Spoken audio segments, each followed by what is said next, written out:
Hi, I'm Ali Porti, fashion and lifestyle journalist and editor of Zayla magazine. I've always been interested in biographies and in the stories of people's lives, basically listening to what stirs their souls.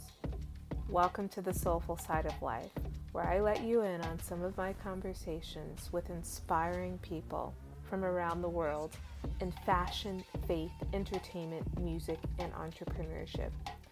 These are conversations that stir the soul about people's journeys, about the ups and downs of life, and how they have overcome certain situations. I hope that these episodes will inspire your life in some way, so enjoy over a cup of something hot or on your drive to work.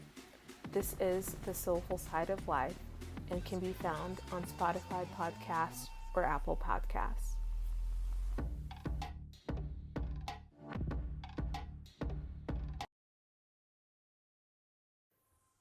So you're going to really like this podcast episode. I was really privileged recently to interview Mariano di Vaio for Hollywood Reporter, and he was gracious enough to let me also interview him for this podcast. And in addition to that, he was gracious enough to have lunch with the group, and then I got to play 6 holes of golf with him, and he was very patient with me because I am more than rusty. That wouldn't even describe how much practice I need with golf. But Mariano di Vaio, he is a model, he is a fashion designer, and he's an entrepreneur, but most importantly, he loves Jesus.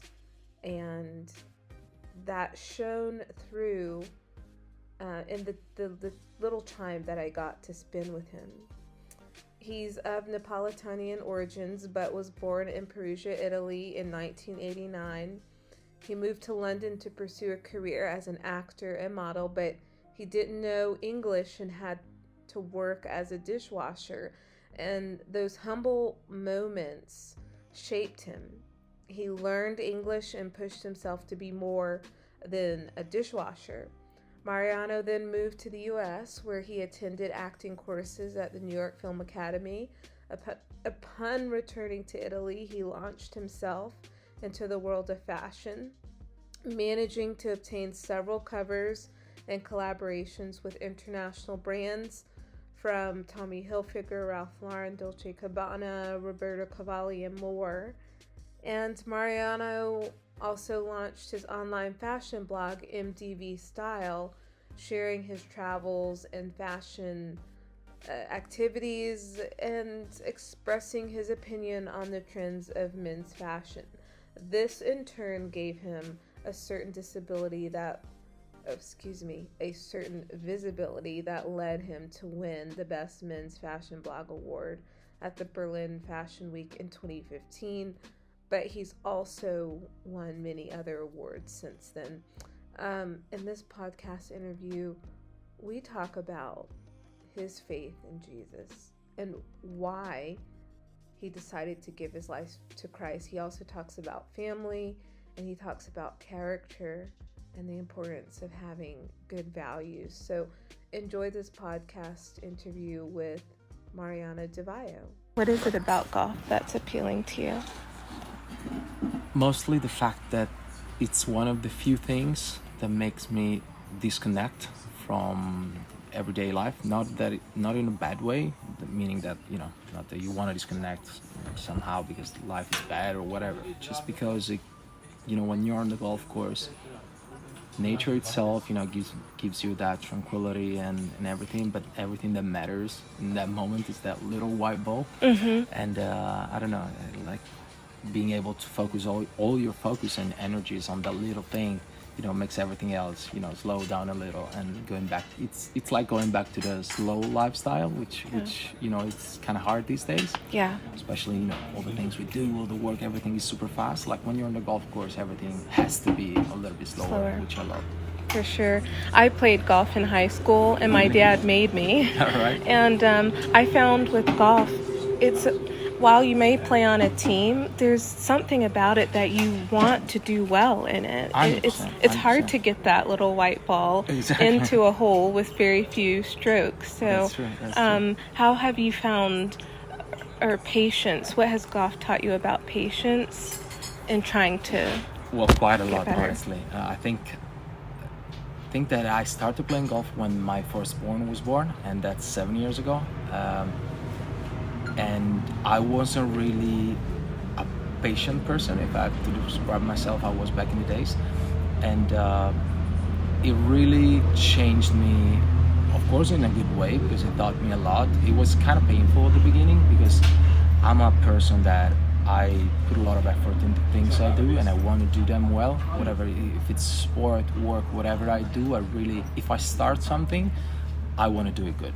I know it takes time, there's the rule of the 10,000 hours for every sport. You want to do whatever, but it's one of those sports compared to the others that the more you put in, the less you should expect. Like sometimes when we put a lot of effort into something, our expectations go high, because it's like, oh, I'm putting a lot of effort, I'm studying a lot, I'm supposed to know this very good, like when you study or you do something. It's the same in golf.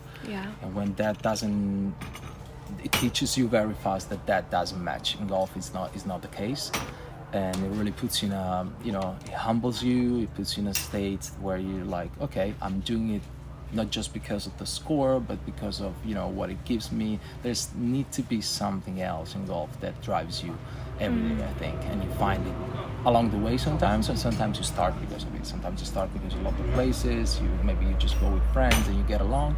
Sometimes you find it along the way, and to me, it was kind of a mix. Along the way I found more things that were interesting me about golf, and they really kept me going and going and going.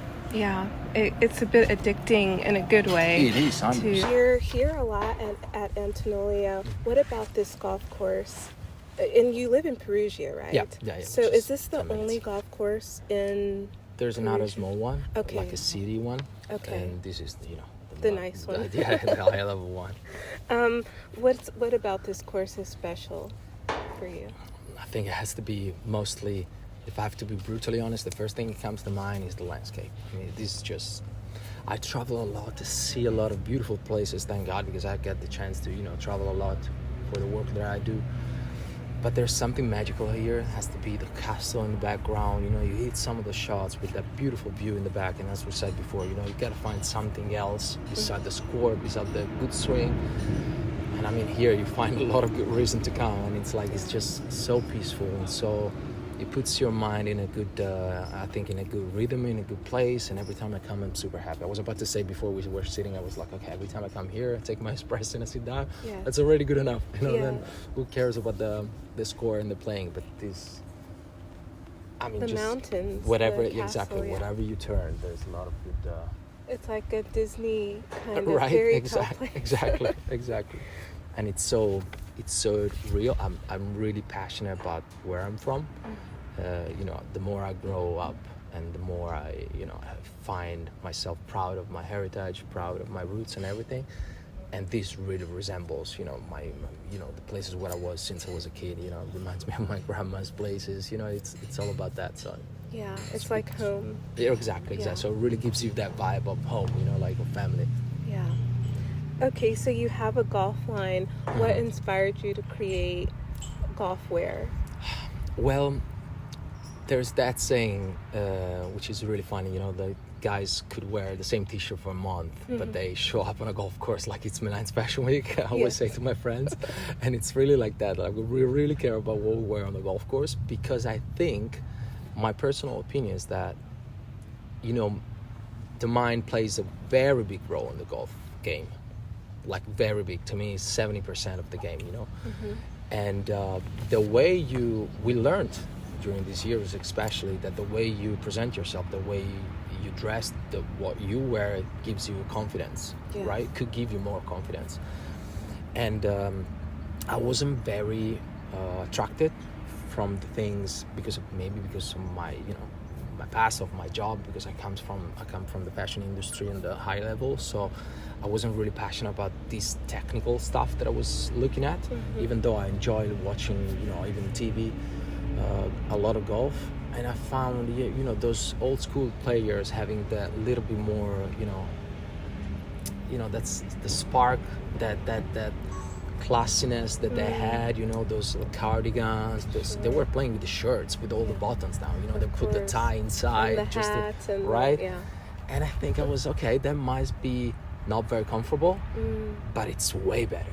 Why don't we make that kind of stuff comfortable as well? So I already had a collection since 2014, so I was making clothes. My company thank God, is going very well. We have a lot of clients all around the world, and 85% it's from outside Italy. Okay. So I was, why don't we make this stuff that we make, which is pleated pants, shirts, t-shirts, polos, in fabrics that could be comfortable on the golf course. So with elastan, with something breathable and stuff like that. So it's nothing different from my usual designs, classy stuff, but with different kind of fabrics that allows you to play on the golf course as well. So it's very classy and it's still modern, because we don't do old school stuff, but it's practical and comfortable, still with the Italian look that you can see 100 miles away. And the good thing is that I wear this kind of stuff. It's what I wear, these pleated pants that are made in Naples, but I could go work with them and just change the shoes and go on a golf course. That's my idea, more or less. Because I noticed golf shoes now, they're looking like sneakers. Exactly. So that you could wear off the golf course. 100%. Yeah, and if you find those shoes as well, like for me, I have this Samba, which is the limited edition of the golf Adidas collection we keep. Yes.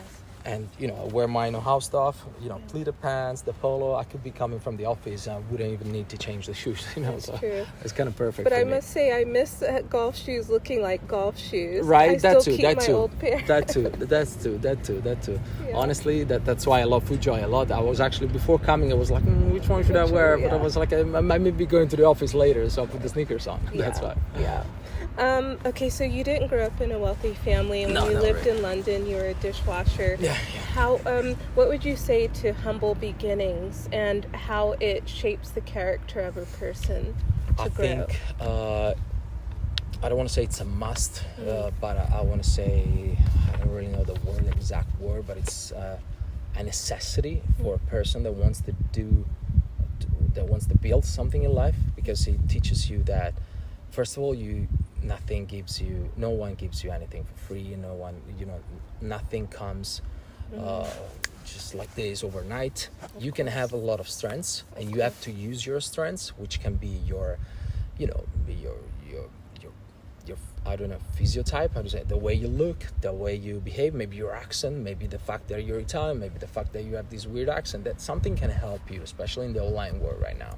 And I've said it since the beginning, since I started blowing up, which was 2011. People were saying like, oh, what's going on? How could you describe your success and everything? I was like,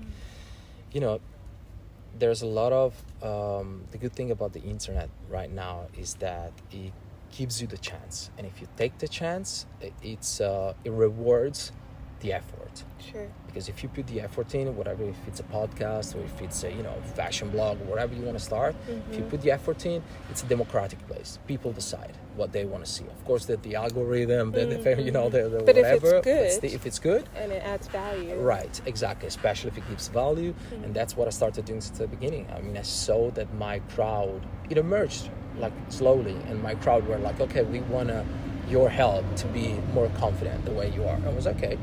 Hair, clothes, the stuff I was facing as a young guy, I was like, okay, let me share what I'm living, because I was just, as you said, a normal, humble guy working. I did everything. I never, even though my family never, made me struggle, let me say that way, like we didn't live in, as you say, a wealthy family or whatever. When I left, my father was like, you want to leave?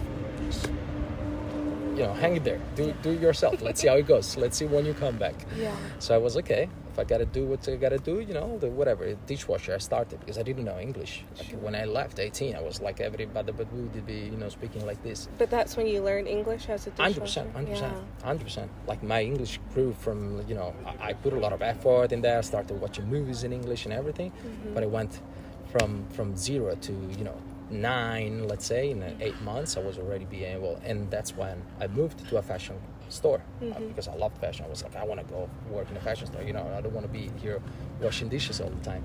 And that's when I moved there, and I started to, learn the terms in English of knitwear and trousers and pleated and all these things that today it's my everyday stuff. So. It's amazing how in the Bible it says the steps of a righteous man are ordered by the Lord. Amen. And how, though someone may not think being a dishwasher is glamorous, but God put you in that spot so that you needed English to grow. I mean, you could have been just an Italian influencer, but you wouldn't have much growth. But anyways, how God puts us where we need to be at various seasons so that we can get to 100%. And I always had the mentality, I don't remember the verse that says, whatever you do, even though it might not be the most fashionable thing in the world, but do it for the Lord. So whatever you're working on, just do it like you're doing it for the Lord. Not for the person you're working for, not for the high authority you're working for, the big company.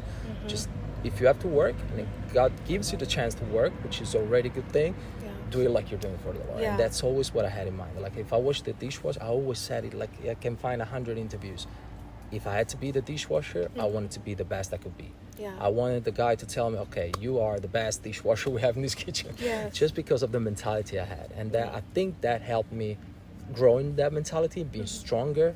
Because as you said, it puts you in the right place to learn the right things. And today, it helped me being the person I am, being able to handle, people working for me, the company, trying to teach them the same mentality and time to making them understand as well what I've been through.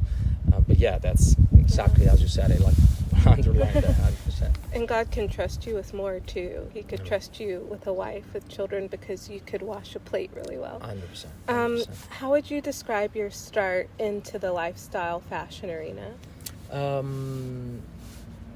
I would describe it as,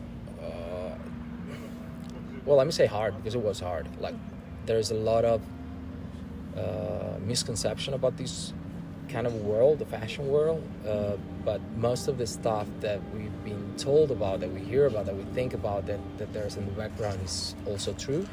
So there's a lot of judging, there's a lot of it's a very close group, let me say, especially in Italy or in France, there's this kind of, because they love what they do, and I think it's like a sacred place, it's sacred hard to get in. work. So, if you get in, you need to be, really willing to do it and to work in the industry. It's just, they don't let everyone in.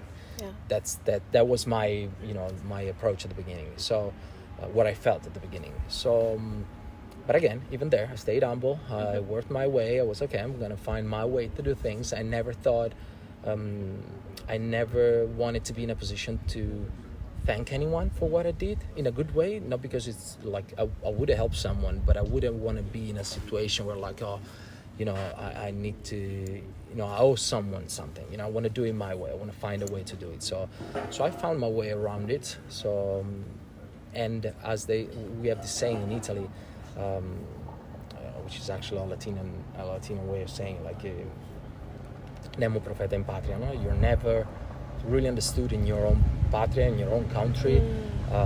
You're always going to be accepted and liked after someone else outside likes you, or accepts you. So that was my idea. That's why I started in English. Again, that was my key. There was like, you see, the dishwashing, I started the blog in English, started all the following were from outside Italy. Even when I started Know How, the first order was in Italian, was from England, I think, or from the States.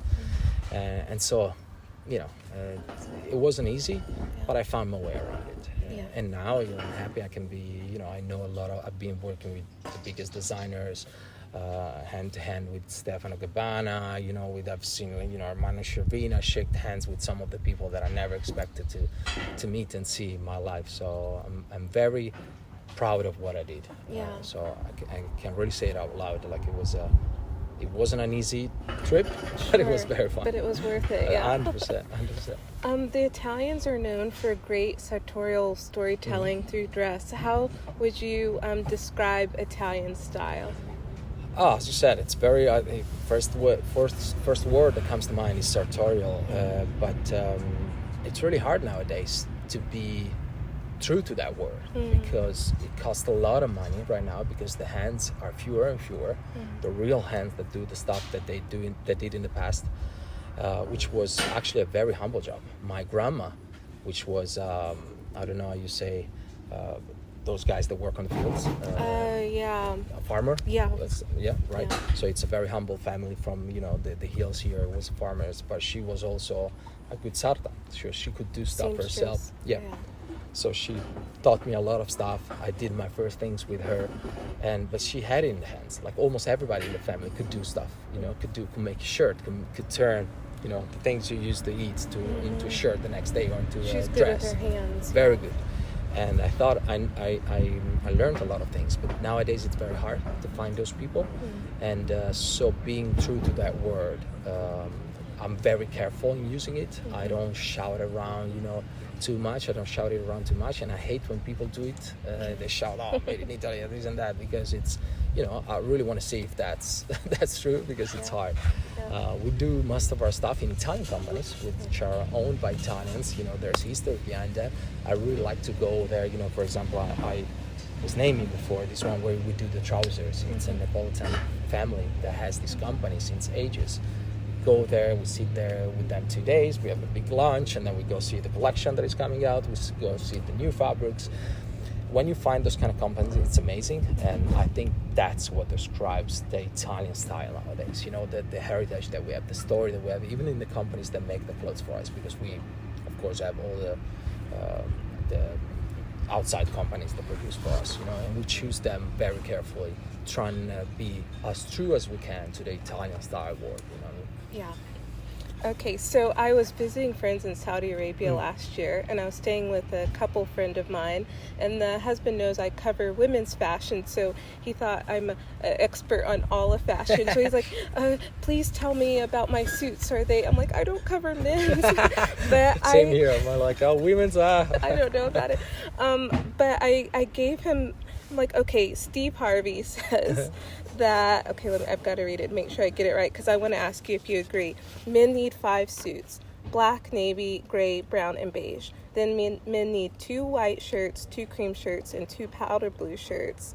With this, you can make 75 suits, because all of the pants go with the jackets and shirt colors. Would you agree with that? Well, we've seen, I don't know if you've seen it, but we've seen that reel with the audio saying that thing that went viral, especially after the COVID period. Like, everyone was making that video. And I think it was so painful just to do it, because you have to change 15 times just to make that reel.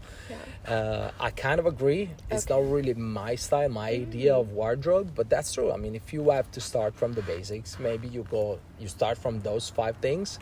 The few colors on the shirts, the few, the blue, beige, and gray, and black suits.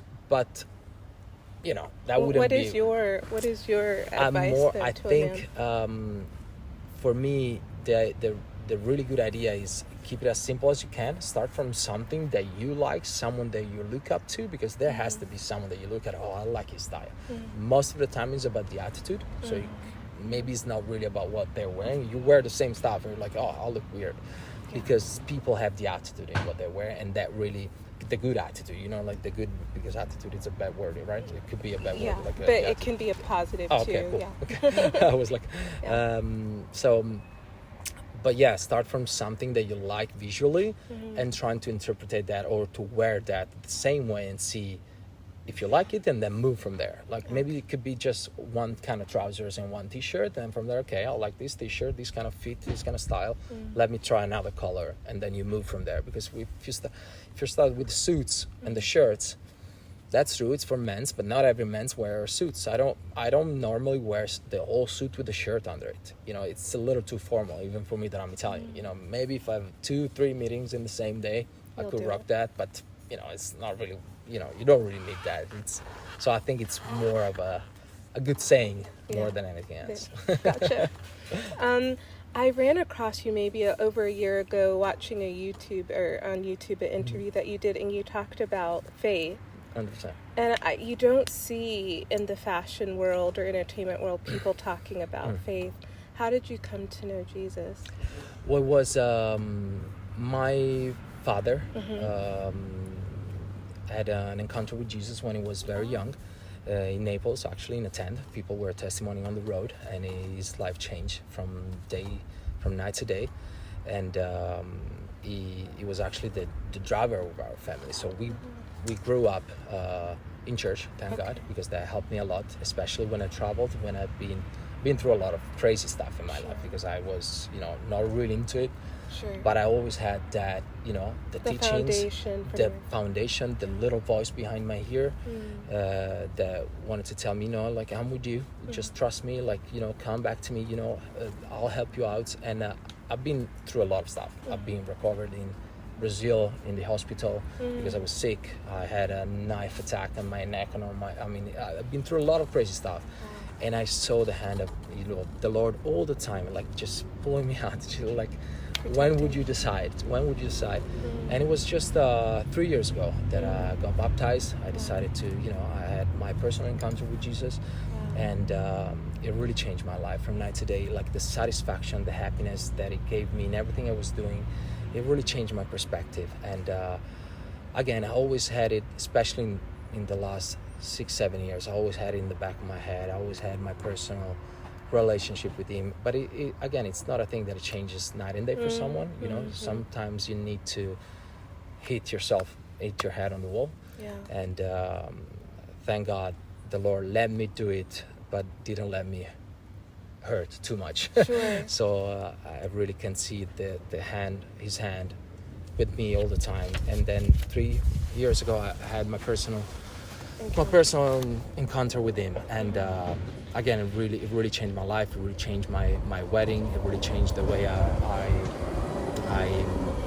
I'm growing my family. I'm driving my family. I'm helping my family. I'm guiding my family, and it made a lot of things simpler because I feel I'm not carrying the whole weight myself. Sure. The weight of the fame, the weight of the the employees, the companies, the family. It can be overwhelming sometimes, and that's really what, when I talk to my friends and they say like, oh, why are you always talking about the things, why do you say about that? I was like, I wish I could make you try. Just I wish I don't gain anything if you trust me, if you try, but just try it and then let me know what you think. Just talk to the Lord. Have your personal relationship with him. Try to talk with him and see how it goes.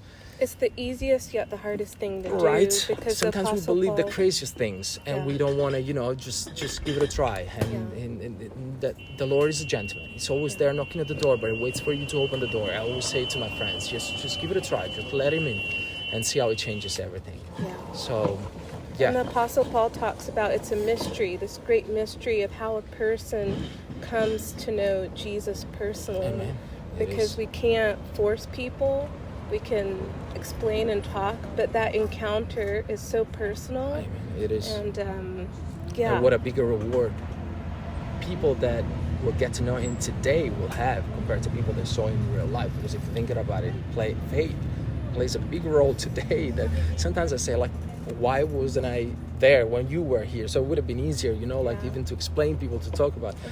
But again, as you said, God puts you in the place where we have to be. And I always thought about where I was going in life. I was like, is this doing something? Is this for something? And the pastor that we have now in the church, actually the pastor that we had in the church here was Davide Mortelliti. Was from Canada. Is the one that did my marriage with my wife. And he told me, God puts you where you are for a reason. Sure. So don't stumble, be faithful, because he's gonna hold you where you are, because he needs you as a light where you are. So, don't let anyone tell you, like, oh, but why are you doing these things? Like, you never know who God will put you in a place to talk to, and maybe you're the only one that can do that.